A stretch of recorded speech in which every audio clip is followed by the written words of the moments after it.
Los niños se fueron a la otra cabaña, hicieron una miga y por allá andan.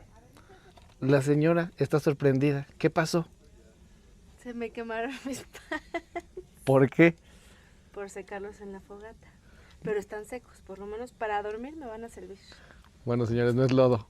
Se le quemaron los pants. Mamá, ¿se te quemaron? Sí. A ver. Ven, te enseño. Oye. Un minuto de silencio por mis pantalones que sí se quemaron y se rompieron.